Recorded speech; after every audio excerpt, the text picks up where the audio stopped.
other words, I'll have a show that has X amount of listeners. And then all of a sudden, a month later, it bumps up 20%.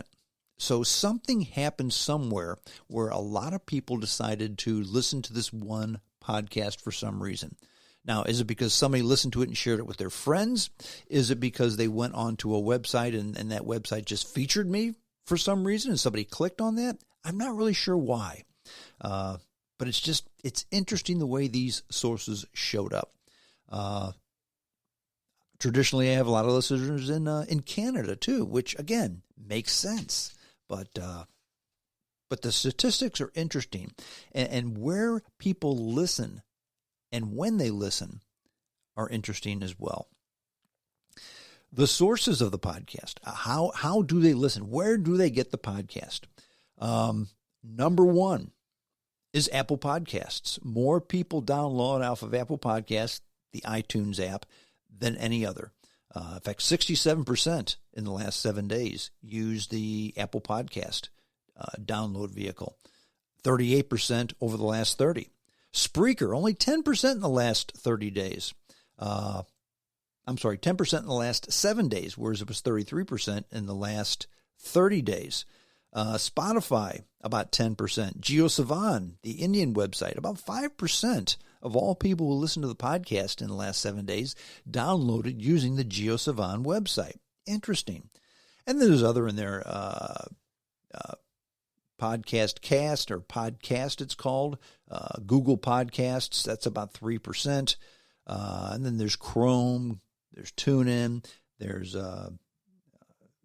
Alexa, stock Android, a website called Himalaya, a website called Lav, a website called Bullhorn, and there's others that are 1 to 2% most all the time.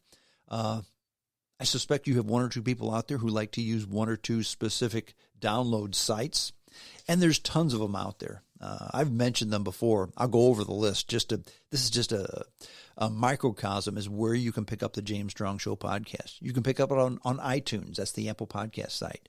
iHeartRadio, which interestingly enough used to be kind of high on the list, but now I've had very few people downloading the site via iHeartRadio. Not sure. Player FM.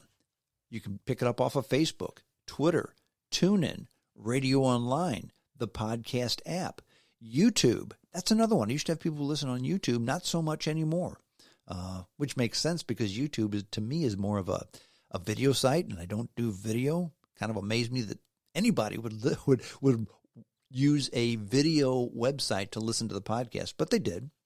Spotify, at Google Podcasts, CastBox, SoundCloud, Deezer, Podcast Addict. We mentioned JioSavan, one of the newest ones. And of course, Spreaker.com. That's another one. Basically, anywhere you pick up a podcast, you can go ahead and pick it up on the James Strong Show. The way these websites work is there's some of them that I download to directly. In other words, when I drop the show to Spreaker, it also drops to other podcasters or other podcast hosting sites. Other podcast hosting sites just go into Spreaker and pick my podcast up. I mean, it's fine. Why? I mean, they don't need my permission to do that. Because Spreaker is kind of a free form. Anybody can do what they want with the content website, which, again, why would I mind? That's just somebody picking up the podcast and distributing it for other people. So the statistics are really, really interesting. If nothing else, it gives me information. Still trying to figure out what to do with that information. But it's difficult because anyone can listen to any one podcast at any one time. I also have individual statistics for the number of times a specific show was listened to. Okay.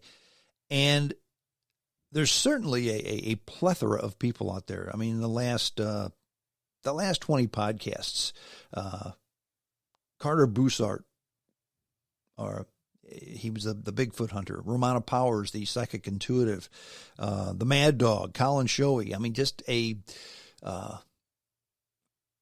totally diverse type of guest on the podcast. Podcast from months ago.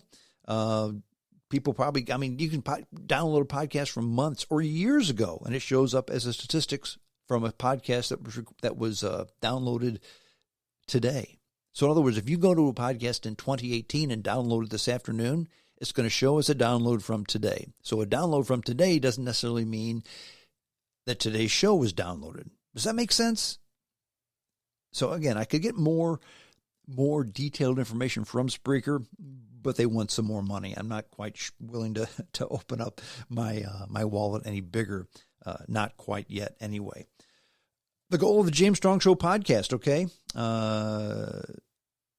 It's always been the goal of the James Strong Show podcast is to inform and entertain, okay? Just like in terrestrial radio. Inform and entertain, and not necessarily in that order. I've talked about this before. This can be the most informative podcast, the most informative broadcast ever put forth on radio. But if it's not entertaining, nobody's going to listen. So it has to be entertaining and informative. That's the goal. The podcast, as you probably noticed, it's morphed more from news of the day to kind of events of the era. Back in terrestrial radio days, yeah, it was news of the day because news of the day was more relevant. I'd be on the air at, say, 11 o'clock in the morning till 1 o'clock in the afternoon. And then after that, if you didn't hear the podcast, if you didn't hear the broadcast, I should say, that's it. It was done. It wasn't recorded. It wasn't archived. It wasn't rebroadcast. So there's no need to talk about anything but what was going on today. That's not the case now. It's not a live show. And the listeners may tune in weeks or months or years after the show drops. So it's not so much news of the day, but events of the era. Okay. Example.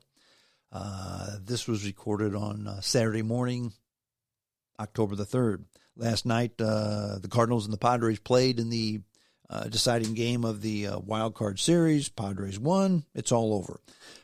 We're not going to talk about that baseball game because if somebody's listening to this in December, it's really not relevant, okay? It's relevant today, but many, if not most of the people who listen to this podcast aren't going to listen to it today.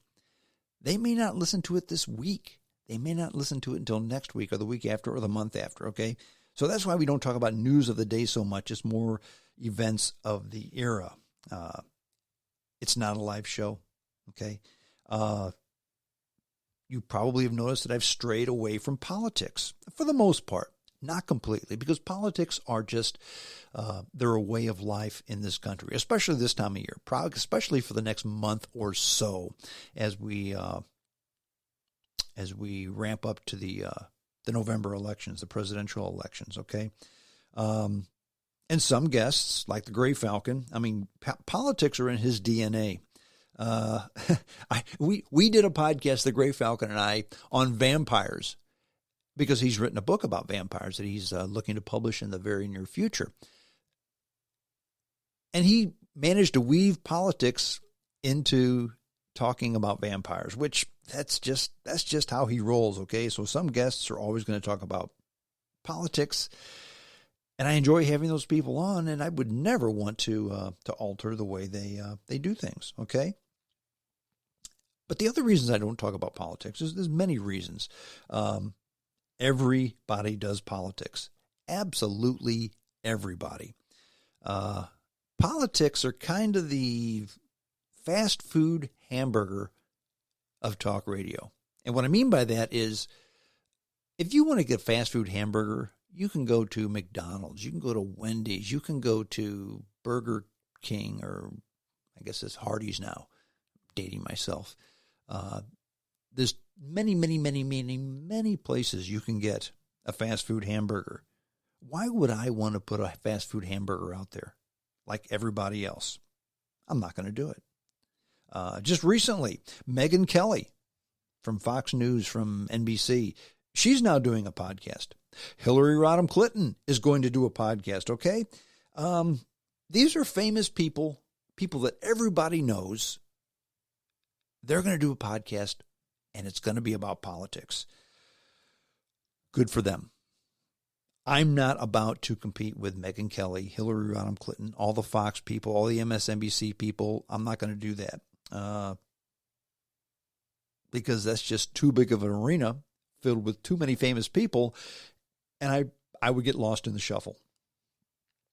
But the number one reason I don't do politics, the absolute number one reason, is I don't enjoy politics anymore. I used to enjoy it a lot, but I don't enjoy it anymore. It does not trip my trigger. And one of the reasons, in fact, the number one reason I do these podcasts is I enjoy it. It's fun. And if the podcast were about politics, it wouldn't be fun for me. I wouldn't enjoy it. And if I'm not going to enjoy it, why would I want to do it? Why? Now, there used to be a clear difference in politics, real clear difference. I mean, Ronald Reagan and Tip O'Neill, the president and the Speaker of the House. Bill Clinton and Newt Gingrich, the president and the Speaker of the House. They were diametrically opposed. They did not think alike. Their politics, their theories, their way of moving the country forward were totally different from one another. And they threw barbs at one another every now and then. However, it wasn't the hateful, vitriolic mess that it is right now. Okay, and they got along and they got things done. Now, politics is just a party partisan shit show. It just is. Okay, and it makes me sick to even think about it. It's not entertaining. I don't want to watch it. I watched the debates, the Trump-Biden debate earlier this week. What was it? Tuesday night. If you think that it's not a disgusting party partisan shit show, you didn't watch that debate. It was just a mess. Okay. I'm not going to do much of that because nobody's mind is going to be changed. If I do a podcast, for instance, with a Bigfoot hunter, okay, you may listen because you may find out some things about Bigfoot or whatever it is out there that you may have never considered. Nobody is going to listen to a James Strong Show podcast about politics and think, wow, I had no idea that Trump was like that. He's not so bad after all. Or, wow, I had no idea that Joe Biden thought this. He's not a piece of crap. Nobody's going to think that. If you love Trump, you're always going to love Trump. If you hate Trump, you're always going to hate him. Nothing anybody tells you is going to alter your mind. In fact, I'll go one step further. And I found this out personally.